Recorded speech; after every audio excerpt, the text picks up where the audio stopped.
मनोज दासଙ୍କ ଅଜଣାର ଅନ୍ୱେଷଣେ। ସପ୍ତମ ପରିଚ୍ଛେଦ ଅଜ୍ଞାନର ବିଡ଼ମ୍ବନା। ମୁଁ ପାଠ କରୁଛି ସମୀର ରଞ୍ଜନ ଦାସ।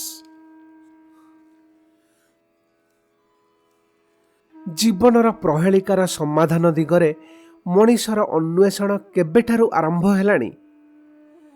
ସେ ସମାଧାନର ସୂତ୍ରଧର ଏବଂ ସତ୍ୟର ପ୍ରବର୍ତ୍ତକମାନଙ୍କର ବାରମ୍ବାର ଆବିର୍ଭାବ ସତ୍ତ୍ୱେ କେତେ କାଳ ଧରି ଅଜ୍ଞାନ ଅନ୍ଧକାରରେ ନିମଜ୍ଜିତ ରହିଛି ଏ ପୃଥିବୀର ମାନବକୁଳ। ଭାରତର ସର୍ବପ୍ରାଚୀନ ପରମ୍ପରା ଅନୁସାରେ ସତ୍ୟ, ତ୍ରେତୟା, ଦ୍ୱାପର ଏବଂ କଳି ସମନ୍ୱିତ ଯୁଗଚକ୍ରର ଘୂର୍ଣ୍ଣନ ଅବ୍ୟାହତ ରହିଛି ମହାକାଳର କୌଣସି ଏକ ଅଜ୍ଞେୟ ବିନ୍ଦୁରୁ। ଅନ୍ତତଃ ବିବର୍ତ୍ତନରେ ମଣିଷର ସୃଷ୍ଟିର ବହୁ ପୂର୍ବରୁ, ସମ୍ଭବତଃ ପ୍ରାଣର ସ୍ଫୁରଣ ମୁହୂର୍ତ୍ତରୁ। ଦଶାବତାର କିମ୍ବଦନ୍ତୀର ପ୍ରଥମ 3 ଅବତାରଙ୍କ ବେଳେ ମଣିଷ ନଥିଲେ, ଯଦିଓ ସୁର ଏବଂ ଅସୁରମାନେ ବିଦ୍ୟମାନ ଥିଲେ। ଆଜିର ଚେତନାର ବିକାଶ ଧାରା ବୋଲି ଆମେ ଯାହା ବୁଝୁଛୁ, ପ୍ରାଣଶକ୍ତି ମଣିଷ ରୂପ ଗ୍ରହଣ କରିବା ପରେ ହିଁ ତାହାର ଆରମ୍ଭ ହୋଇଛି ବୋଲି ଆମର ଧାରଣା। ସେହି ବିକାଶ ଧାରାକୁ ଆଗେଇ ନେବା ନିମନ୍ତେ ହିନ୍ଦୁ ବିଶ୍ୱାସ ଅନୁସାରେ ଯେଉଁ ସବୁ ଅବତାର ଆସିଛନ୍ତି, ବୁଦ୍ଧ ମଧ୍ୟ ସେମାନଙ୍କର ଅନ୍ତର୍ଭୁକ୍ତ। କିନ୍ତୁ ବୌଦ୍ଧ ଶାସ୍ତ୍ର କହେ ଗୌତମ ବୁଦ୍ଧଙ୍କ ପୂର୍ବରୁ ଅନ୍ତତଃ 27 ଜଣ ବୁଦ୍ଧ ମାନବତାକୁ ଆଲୋକଦାନ କରିବାର ପ୍ରୟାସ କରିଥିଲେ। ଜୈନ ଶାସ୍ତ୍ର ଅନୁସାରେ ମଧ୍ୟ ମହାବୀର ଜିନଙ୍କ ପୂର୍ବରୁ 23 ଜଣ ଜିନ ତୀର୍ଥଙ୍କର ସମ୍ଭବପର ହୋଇଥିଲେ। ବୌଦ୍ଧବାଦ ହିନ୍ଦୁ ପରମ୍ପରାର ପ୍ରଳୟ ଏବଂ କଳ୍ପକଳ୍ପାନ୍ତରରେ ବିଶ୍ୱାସୀ। ଯେଉଁ ଚେତନା ଆଜିକୁ ମାତ୍ର 2500 ବର୍ଷ ତଳେ ଗୌତମ ବୁଦ୍ଧ ରୂପେ ଆବିର୍ଭୂତ ହେଲା, ପୂର୍ବ କାଳମାନଙ୍କରେ ସେ ଚେତନା ଭିନ୍ନ ଭିନ୍ନ ନାମ ଗ୍ରହଣ କରିଥିଲା, ଯଥା କୌଣ୍ଡିନ୍ୟ, ମଙ୍ଗଳ, ଅନିବଦର୍ଶୀ ବା ପଦ୍ମ, ପଦ୍ମୋତ୍ତର, ପ୍ରିୟଦର୍ଶୀ ଇତ୍ୟାଦି। ଗୌତମ ବୁଦ୍ଧ ରୂପେ ସେ ଆପଣାର ପୂର୍ବଜନ୍ମ ସମୂହର ତାତ୍ପର୍ଯ୍ୟପୂର୍ଣ୍ଣ ଅଭିଜ୍ଞତାମାନ ସ୍ମରଣ କରିପାରୁଥିଲେ। ସେସବୁ ସେ ବର୍ଣ୍ଣନା କରୁଥିଲେ ଶିଷ୍ୟମାନଙ୍କ ଆଗରେ, ସେମାନଙ୍କୁ ପ୍ରଦତ୍ତ ଶିକ୍ଷାର ଏକ ଅଙ୍ଗ ରୂପେ। ତାଙ୍କର ଏହି ଅପ୍ରତିହତ ଧାରାବାହିକ ଜନ୍ମିତ ଚେତନାକୁ ବୋଧିସତ୍ତ୍ୱ ଭାବରେ ନାମିତ କରାଯାଏ।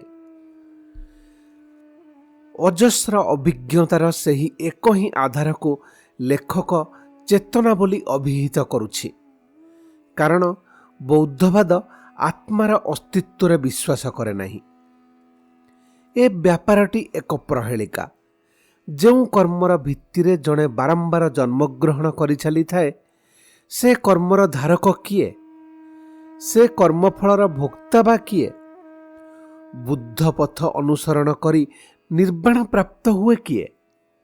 ହେଲା, ବୌଦ୍ଧବାଦର ଦାବି ମାନି ନେଇ ଆମେ ତାଙ୍କୁ ଆତ୍ମା ନ କହି ସତ୍ତା ବୋଲି କହିବା। ବୁଦ୍ଧ କଥିତ ତାଙ୍କ ସତ୍ତାର ସେହି ସବୁ ଅଭିଜ୍ଞତାକୁ ଜାତକ ବୋଲି କୁହାଯାଏ। ସେସବୁର ସଂଖ୍ୟା ଉପରେ ଭିନ୍ନ ଭିନ୍ନ ବିବରଣୀରେ ପରିବେଶିତ ହିସାବରେ ତାରତମ୍ୟ ରହିଛି। ମୋଟାମୋଟି 550 ସରିକି କହିଲେ ଭୁଲ ହେବ ନାହିଁ। ତେବେ ବେଶ କେତୋଟି ଜାତକ ପୁନଃ ପୁନଃ କଥିତ ହୋଇଛନ୍ତି ପରିବର୍ତ୍ତିତ ରୂପରେ।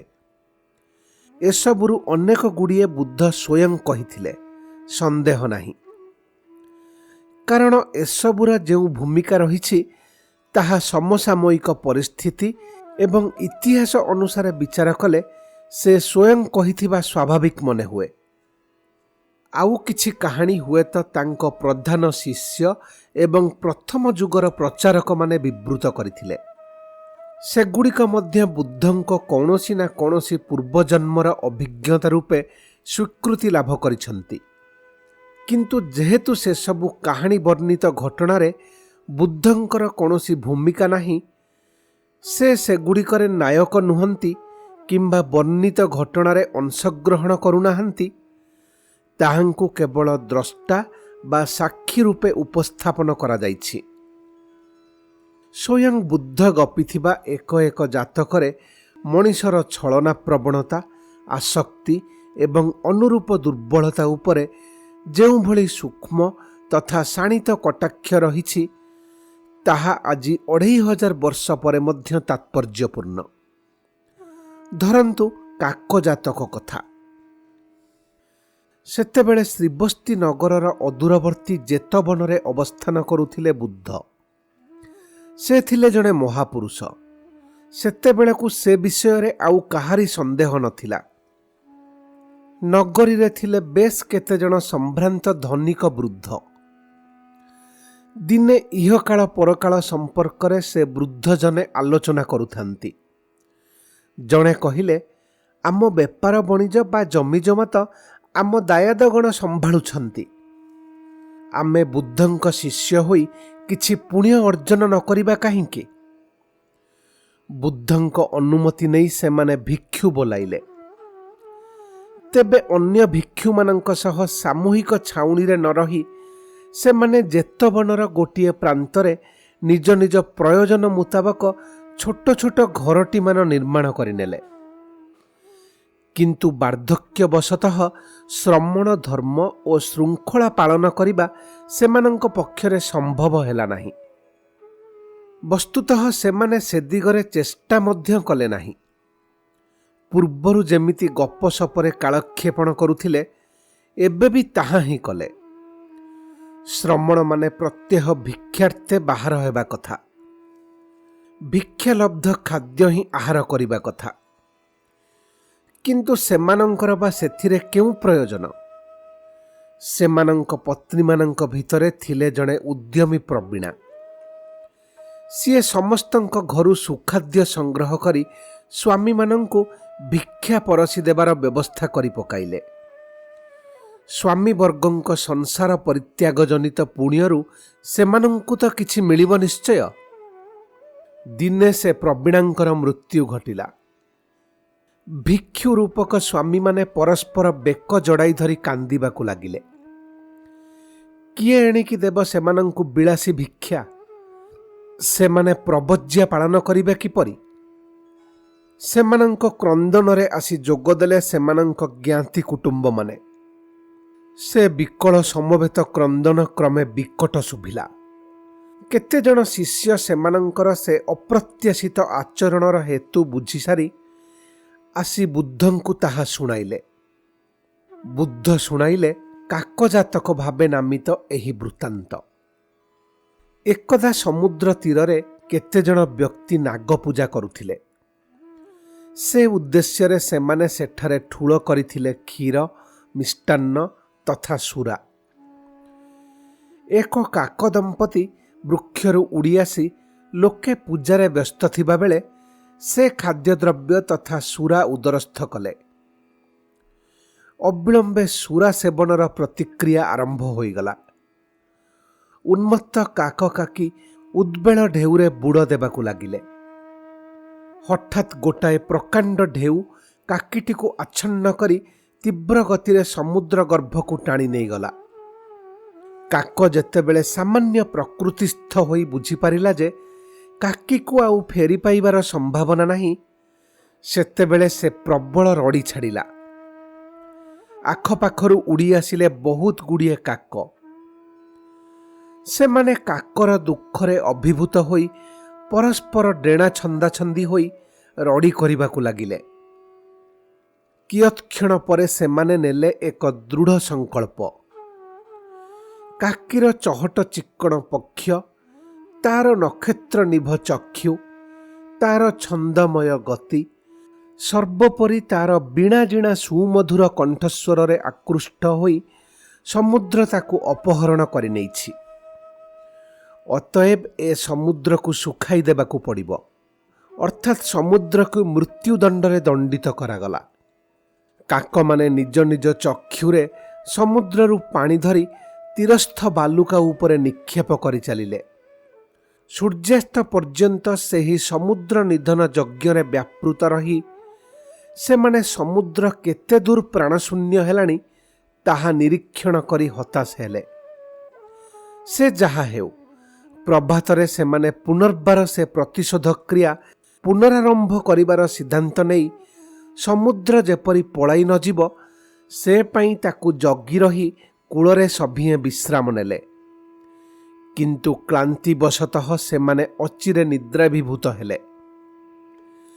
ବୋଧିସତ୍ତ୍ୱ ସେ ଜନ୍ମରେ ସମୁଦ୍ର ଦେବତା ସହ ଏକୀଭୂତ ହୋଇ ରହିଥିଲେ। ସେ ଦେଖିଲେ କେଇ ମୁହୂର୍ତ୍ତ ଅନ୍ତେ ଚନ୍ଦ୍ରାୟନ ହେତୁ ସମୁଦ୍ରର ଢେଉ ହେବ ଉତ୍ତାଳ। ନିଦ୍ରିତ କାକବର୍ଗଙ୍କୁ ତାହା ନିଶ୍ଚିହ୍ନ କରିଦେବ। ସେ ଭୈରବ ରୂପ ଧାରଣ କରି ବଜ୍ରକଣ୍ଠରେ କାକମାନଙ୍କୁ ଚମକାଇ ଦେଲେ। ସେମାନେ ତତ୍କ୍ଷଣାତ୍ ପଳାୟନ କଲେ ଜନପଦ ଭିତରକୁ। ଭିକ୍ଷୁ ବେକଧାରୀ ସେ ବୃଦ୍ଧ ଜନେ ହିଁ ଥିଲେ ସେ କାକ ସମ୍ପ୍ରଦାୟ। ପରଲୋକଗତା ପ୍ରବୀଣା ଜଣକ ଥିଲେ ସେହି କାକି। ମଣିଷ ଜନ୍ମ ଗ୍ରହଣ ପରେ ମଧ୍ୟ ସେମାନଙ୍କ ଭିତରୁ ସେହି ଅଜ୍ଞାନ ଆସକ୍ତି, ସ୍ୱାର୍ଥାନ୍ଧତା ତଥା ନିଜ ଅହଂଚାଳିତ କାର୍ଯ୍ୟକଳାପର ଆତ୍ମଘାତୀ ପରିଣତି ବିଷୟରେ ମୂଢ଼ତା ବିଲୁପ୍ତ ହୋଇନାହିଁ। ଆଜି ଯେମିତି ନଦ ନଦୀର ଜଳ ଭାଗ କରିବା ଉପରେ ଭାରତର ରାଜ୍ୟ ରାଜ୍ୟ ଭିତରେ ବିବାଦ ଘଟୁଛି, ସେତେବେଳର ଛୋଟ ଛୋଟ ରାଜ୍ୟମାନଙ୍କ ଭିତରେ ମଧ୍ୟ ସେହି କାରଣରୁ କଳହ ତଥା ଯୁଦ୍ଧ ସଂଗଠିତ ହେଉଥିଲା। ରୋହିଣୀ ନଦୀର ଜଳ ଉପରେ ଅଧିକାରକୁ କେନ୍ଦ୍ର କରି ଆର୍ଯ୍ୟାବର୍ତ୍ତର ରାଜନ୍ୟବର୍ଗଙ୍କ ଭିତରେ ପରସ୍ପର ବିରୋଧ କ୍ରମେ ଯୁଦ୍ଧ ଦିଗକୁ ଗତି କରିବାର ଦେଖି ବୁଦ୍ଧ ସେମାନଙ୍କୁ ବୁଦ୍ଧ ଧର୍ମ ଜାତକ ଶୁଣାଇଥିଲେ। ପ୍ରଥମେ ଅବଶ୍ୟ ତାଙ୍କୁ ନିଜର ଅଲୌକିକ ଶକ୍ତି ପ୍ରତି ଆକୃଷ୍ଟ କରି ରାଜାମାନଙ୍କୁ ଏକତ୍ର କରିବାକୁ ପଡ଼ିଥିଲା। ତତ୍ପରେ ସେ ଦେଲେ ସେମାନଙ୍କୁ ଏହି ଘଟଣାର ଉଦାହରଣ। ଥରେ ହିମାଳୟ ପାଦଦେଶରେ ଏକ ଶାଳବନରେ ବୃକ୍ଷ ଦେବତା ରୂପେ ବାସ କରୁଥିଲେ ବୋଧିସତ୍ତ୍ୱ। ପ୍ରତ୍ୟେକ ଶାଳବୃକ୍ଷର ଏକ ଏକ ସଚେତନ ସତ୍ତା ଥିଲା। ବୃକ୍ଷଟିଏ ସମୟକ୍ରମେ ମରିଗଲେ ତାର ସତ୍ତା ସେହି ସ୍ଥାନରେ କିମ୍ବା ଅନ୍ୟ କୌଣସି ସ୍ଥାନରେ ଏକ ନୂତନ ବୃକ୍ଷ ରୂପେ ଆବିର୍ଭୂତ ହେଉଥିଲା। ସୁପ୍ରାଚୀନ ବୃକ୍ଷମାନଙ୍କ ସତ୍ତା ସବୁକୁ ନିର୍ଦ୍ଦେଶ ଦେଲେ ବୋଧିସତ୍ତ୍ୱ। ତୁମ କଳେବର ଶୁଖିଗଲେ ତୁମେ ସ୍ଥାନାନ୍ତର ନ ଯାଇ ଏଇଠାରେ ପୁଣି ନୂତନ ବୃକ୍ଷ ରୂପେ ବୃଦ୍ଧି ଲାଭ କରୁଥିବ। ଏହା ତୁମ ହିତ ଦୃଷ୍ଟିରୁ ଏକାନ୍ତ ଆବଶ୍ୟକ। କିନ୍ତୁ କେତୋଟି ବୃକ୍ଷ ସତ୍ତା ଭାବିଲେ ଆମେ ଏ ନିକାଞ୍ଚନରେ କାହିଁକି କାଳ କାଟୁଥିବା? ଜନପଦମାନଙ୍କରେ ବିରାଜମାନ କଲେ ଆମକୁ ଶହ ଶହ ଲୋକ ଦେଖିବେ, ଆମ ବିପୁଳତାରେ ମୁଗ୍ଧ ହେବେ। ସେମାନେ ସୁଅ ସୁଅ ବୃକ୍ଷ କଳେବରଟିମାନ ମରିଯିବା ଉତ୍ତାରୁ ଜନପଦରେ ଇତସ୍ତତଃ ବୃକ୍ଷ ରୂପେ ବିରାଜମାନ କଲେ। ଦିନେ ଆସିଲା ପ୍ରଚଣ୍ଡ ପ୍ରଭଞ୍ଜନ। ଏକା ଏକା ଦଣ୍ଡାୟମାନ ବୃକ୍ଷମାନେ ହେଲେ ଧରାଶାୟୀ। କିନ୍ତୁ ବୋଧିସତ୍ତ୍ୱ ଥିବା ଶାଳବନର କିଛି କିଛି ଡାଳପତ୍ର ଖସି ପଡ଼ିଲେ ସିନା ସଂଘବଦ୍ଧ ବୃକ୍ଷମାନେ ପରସ୍ପର ଆଉଜି ରହିଥିବା ଯୋଗୁଁ ଭୂପତିତ ହେଲେ ନାହିଁ। ବୋଧିସତ୍ତ୍ୱ ଘଟଣାଟି ବିବୃତ କରିସାରି କହିଲେ, ହେ ରାଜନ୍ୟବର୍ଗ, ନଦୀ ଜଳ ଉପରେ ଅଧିକାର କଥା ହେଉ ବା ଯେକୌଣସି ସମସ୍ୟା ଉପସ୍ଥିତ ହେଉ, ପ୍ରଥମେ ଏହି ସିଦ୍ଧାନ୍ତ କରିନେବେ ଯେ ଆପଣମାନଙ୍କୁ ପରସ୍ପର ସହୃଦୟତା ପାଶରେ ଆବଦ୍ଧ ରହିବାକୁ ହିଁ ପଡ଼ିବ। ତାହା ହେଲେ ସଙ୍କଟ ଆପଣମାନଙ୍କ ଭିତରୁ କାହାରି ସର୍ବନାଶ କରିପାରିବ ନାହିଁ। ଜାତକମାଳା ଅନ୍ତର୍ଭୁକ୍ତ ଅନେକ କାହାଣୀ ଲୋକକଥା ରୂପେ ବୁଦ୍ଧଙ୍କ ବହୁ ପୂର୍ବରୁ ପ୍ରଚଳିତ ଥିଲା। ସେସବୁ ଉପରେ ବୁଦ୍ଧଙ୍କୁ ଆରୋପ କରାଯାଇଛି। ଏପରିକି ରାମାୟଣ ଏବଂ ମହାଭାରତର ଘଟଣାଂଶ ମଧ୍ୟ ଲୋକମୁଖରେ ପ୍ରସାରିତ ହୋଇ ଚାଲିଥିଲା। ଜାତକରେ ରାମାୟଣର ଏକ ଅତ୍ୟନ୍ତ ଅପରିଣତ ରୂପ ଦେଖିବାକୁ ମିଳେ। ଅନ୍ୟାନ୍ୟ କେତେକ ଲୋକକଥାର ଅଳ୍ପ ବହୁତ ଭିନ୍ନ ରୂପ ପଞ୍ଚତନ୍ତ୍ର ଏବଂ କଥାସରିତ୍ ସାଗରରେ ବର୍ଣ୍ଣିତ। ସୋମଦେବଙ୍କ କଥାସରିତ୍ ସାଗର ଯେଉଁ ବିଲୁପ୍ତ ବୃହତ୍ କଥାର ଆଂଶିକ ସଂସ୍କୃତାନୁବାଦ, ସେ ଗ୍ରନ୍ଥର ସଂକଳକ ଗୁଣାଢ଼୍ୟ ତଥା ପଞ୍ଚତନ୍ତ୍ରର ପ୍ରଣେତା ବିଷ୍ଣୁ ଶର୍ମା ସେସବୁ କାହାଣୀ ଜାତକମାଳାରୁ ନେଇପାରିଥାନ୍ତି ଅଥବା ଜାତକମାଳା ଯେଉଁ ପ୍ରଚଳିତ ବ୍ୟାପକ ଲୋକକଥାରୁ ସଂଗୃହୀତ, ସେମାନେ ମଧ୍ୟ ସେହି ଉତ୍ସରୁ ସେସବୁ ଆହରଣ କରିପାରିଥାନ୍ତି। ପ୍ରାଚୀନ ଯୁଗରେ ମୁହେଁ ମୁହେଁ ବିତରିତ କାହାଣୀ ହିଁ ଲୋକଶିକ୍ଷାର ଏକ ବିଶେଷ ଅଙ୍ଗ ଥିଲା। ସେସବୁ କାହାଣୀ ଯେ ଖାଲି ନୀତିଶିକ୍ଷାମୂଳକ ଥିଲେ ତାହା ନୁହେଁ। ମାନବ ଚରିତ୍ରର ବହୁ ସରଳ ତଥା ଜଟିଳ ଦିଗ ଉନ୍ମୋଚନ କରିବା ସଙ୍ଗେ ସଙ୍ଗେ ସେସବୁ ଇତିହାସ, ତତ୍କାଳୀନ ସାମାଜିକ ସଂସ୍କାର, କୁସଂସ୍କାର, ବିଧିବିଧାନ ଏବଂ ଦର୍ଶନ ଓ ରାଜନୀତିର ଝଲକ ମଧ୍ୟ ପରିବେଷଣ କରୁଥିଲେ। ବୁଦ୍ଧ ଏବଂ ତାଙ୍କ ପରବର୍ତ୍ତୀ ବୌଦ୍ଧ ପ୍ରଚାରକମାନେ ନୀତିମୂଳକ କାହାଣୀ ସବୁକୁ ହିଁ ପ୍ରାଧାନ୍ୟ ଦେଇ ଜାତକମାଳାର ଅନ୍ତର୍ଭୁକ୍ତ କରିଛନ୍ତି। କିନ୍ତୁ ତାହା ସତ୍ତ୍ୱେ କେତେକ କାହାଣୀରେ ନୀତି ଅପେକ୍ଷା ବାସ୍ତବ ବିଚାର ବୁଦ୍ଧି, ଅନ୍ୟାୟ ଏବଂ ଅହମିକା ବିରୁଦ୍ଧରେ ପ୍ରତିବାଦ, ଏପରିକି ବିଦ୍ରୋହର ଚିତ୍ର ଉଜ୍ଜ୍ୱଳ ରୂପେ ଚିତ୍ରିତ। ଗୋଟାଏ ଦୃଷ୍ଟାନ୍ତ। ଜଣେ ଗୃହସ୍ଥ ଏକ ବରାହ ଶାବକ ପାଳିଥିଲେ। ତାଙ୍କ ଯତ୍ନରେ ହୃଷ୍ଟପୃଷ୍ଟ ହୋଇ ଯେତେବେଳେ ସେ ଦନ୍ତା ବରାହ ଗାଁ ଦାଣ୍ଡରେ ନିଃସଙ୍କୋଚେ ବିଚରଣ କରିବାକୁ ଲାଗିଲା, ସେତେବେଳେ ଲୋକେ, ବିଶେଷତଃ ପିଲାମାନେ ଆତଙ୍କିତ ହେଲେ। ହଠାତ୍ ଯଦି ସେ କାହାକୁ ତାର ଶାବକପ୍ରାୟ ଦାନ୍ତ ଯୋଗେ ଆକ୍ରମଣ କରେ? ଖାଲି ସେତିକି ନୁହେଁ, କେହି କେହି ତା ସୁଗୋଲ ସୁଠାମ ଦେହ ପ୍ରତି ଲୋଭାତୁର ହୋଇ ତାକୁ ମାରି ଖାଇବାର ସୁଯୋଗ ଉଣ୍ଡିଲେ। ଗୃହସ୍ଥ ପରିସ୍ଥିତି ବୁଝି ଦିନେ ଯୁବ ବରାହଟିକୁ ନେଇ ବଣ ଭିତରେ ଛାଡ଼ିଦେଲେ। ଅଶ୍ରୁପୂର୍ଣ୍ଣ ନୟନରେ ତାକୁ ଶେଷଥର ସକାଶେ ଆଉଁସି ଦେଇ କହିଲେ, ଦନ୍ତା ମୋର, ତୋ ପାଇଁ ନିରାପଦ ପରିବେଶ ଜନପଦ ନୁହେଁ, ଅରଣ୍ୟ। ତୋହରି ସୁରକ୍ଷା ପାଇଁ ତୋତେ ମୁଁ ବିଦାୟ ଦେଲି। ଦନ୍ତା ବ୍ୟଥିତ ହେଲା, କିନ୍ତୁ ଖାଉନ୍ଦର ଅସହାୟ ଅବସ୍ଥା ହୃଦୟଙ୍ଗମ କରି ବଣ ଭିତରେ କେଉଁଠି ବରାହ ବସ୍ତି ଥିବ ତାର ସନ୍ଧାନରେ ବୁଲାବୁଲି କଲା। ପାଇଗଲା ମଧ୍ୟ। ଏକ ପାହାଡ଼ ତଳେ ଛୋଟ ଉପତ୍ୟକାରେ ରହୁଥିଲେ ବରାହପଲ। ନବାଗତକୁ ସେମାନେ ସେମାନଙ୍କ ନମ୍ର ସ୍ୱଭାବ ଅନୁସାରେ ସ୍ୱାଗତ କଲେ। ତେବେ ଅଚିରେ ଦନ୍ତାବରାହ ବୁଝିପାରିଲା ଯେ ଉପତ୍ୟକାରେ ସେ ବାସିନ୍ଦାମାନେ ସର୍ବଦା କେମିତି ଏକ ବିମର୍ଷ ଅବସ୍ଥାରେ ରହୁଛନ୍ତି। ପ୍ରଶ୍ନ କରି ବୁଝିଲା, ପାହାଡ଼ର ସେ ଗୁମ୍ଫାରେ ଗୋଟାଏ ନିର୍ଦ୍ଦୟ ବାଘର ନିବାସ। ପ୍ରତ୍ୟହ ସେ ଗୋଟାଏ ନା ଗୋଟାଏ ବରାହ ଖାଇବ ହିଁ ଖାଇବ। ସେ କାମଟି ସେ ନିର୍ବାହ କରେ ବେଶ୍ ନାଟକୀୟ ରୀତିରେ।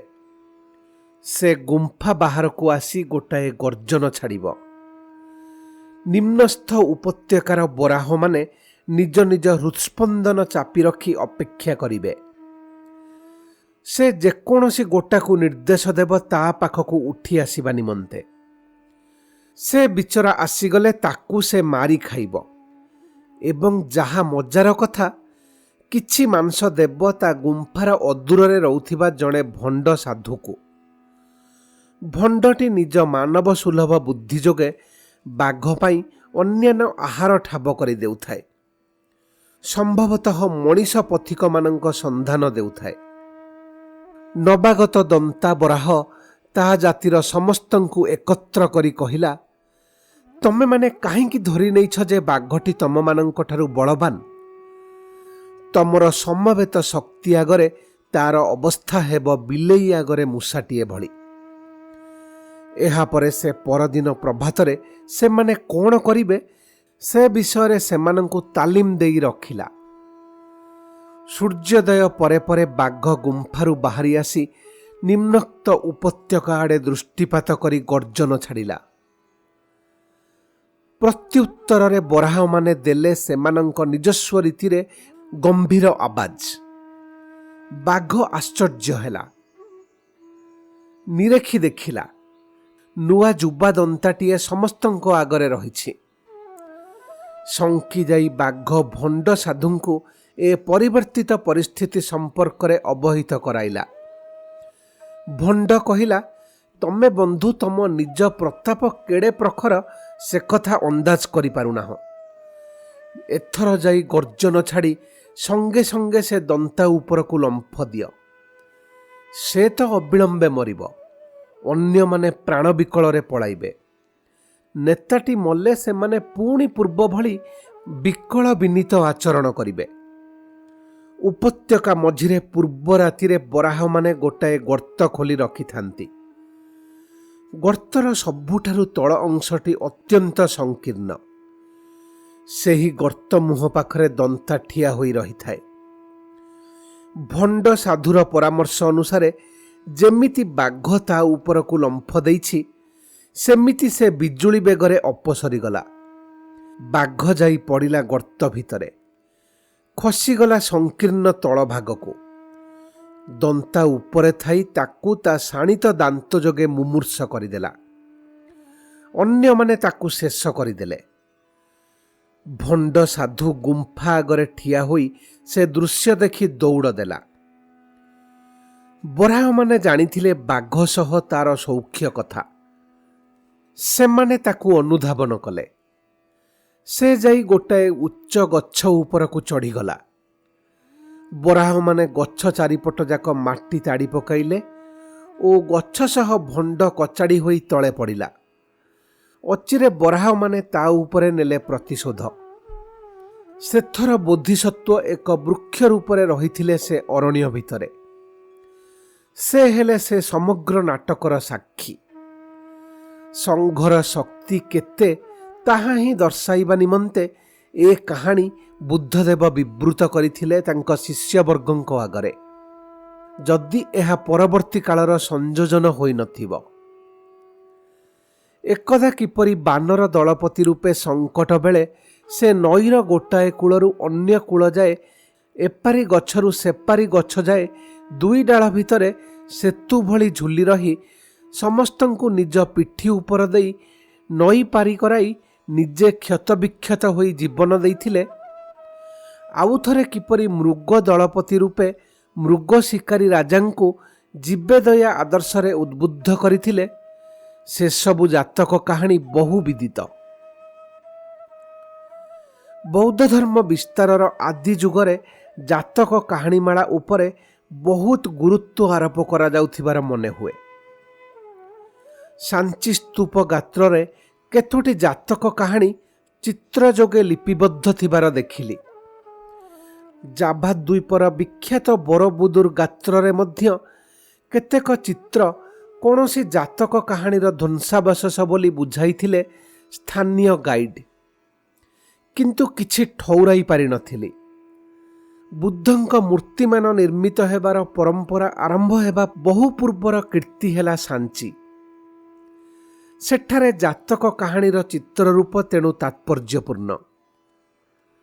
ବୌଦ୍ଧ କିମ୍ବଦନ୍ତୀ ସତର୍କ ଭାବରେ ଅନୁଧ୍ୟାନ କଲେ ଜଣାଯାଏ, ଗୌତମ ନିଜର ସିଦ୍ଧିଲାଭ ଅନ୍ତେ ତାଙ୍କ ଉପଲବ୍ଧ ସତ୍ୟ ସେମାନଙ୍କୁ ପ୍ରଦାନ କରିବେ। ଏହି ଆଶାରେ ତାଙ୍କ ସହଚର ରୂପେ ରହିଥିବା 5 ଜଣ ସନ୍ଧାନୀ ତାଙ୍କୁ ଛାଡ଼ି ଚାଲିଯାଇଥିବା ସତ୍ତ୍ୱେ ସେହିମାନଙ୍କର ଅନ୍ୱେଷଣ କରି ପ୍ରଥମେ ସେମାନଙ୍କୁ ଦୀକ୍ଷିତ କରିଥିବା କଥା ଠିକ୍ ନୁହେଁ। ସେମାନଙ୍କୁ ଭେଟିବା ପୂର୍ବରୁ 2 ଜଣ ଉତ୍କଳୀୟ ବଣିକ ତ୍ରିପୁଷ ଏବଂ ଉଲ୍ଲିକ ହିଁ ପ୍ରଥମେ ତାଙ୍କ ଦ୍ୱାରା ଦୀକ୍ଷିତ ହୋଇଥିଲେ।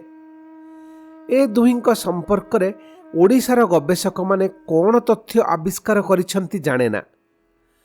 ଓଡ଼ିଶାରେ ବୌଦ୍ଧ ଧର୍ମ ପ୍ରଚାରରେ ଏମାନଙ୍କ ପ୍ରଭାବ କେତେ ଦୂର କାର୍ଯ୍ୟକାରୀ ହୋଇଥିଲା ତାହା ଗବେଷଣା ସାପେକ୍ଷ। ରତ୍ନଗିରି ଅଞ୍ଚଳରେ ଉଦ୍ଧାରପ୍ରାପ୍ତ ଇମାରତମାନଙ୍କରେ ଯଦି ଜାତକ କାହାଣୀର କୌଣସି ଚିତ୍ର ଖୋଦିତ ହୋଇଥିବ ଏବଂ କୌଣସି ଗବେଷକ ତାର ପରିଚୟ ପାଇଥିବେ, ଆଶା କରେ ତାହା ପ୍ରକାଶିତ ହେବ। ହୁଏତ ହୋଇସାରିଥିବ। ବହୁ ଜାତକ କାହାଣୀ ଭାରତରୁ ଯାଇ ସାରା ପୃଥିବୀର ଗୁରୁତ୍ୱପୂର୍ଣ୍ଣ ସାହିତ୍ୟ ସବୁରେ ସ୍ଥାନ ପାଇଛନ୍ତି।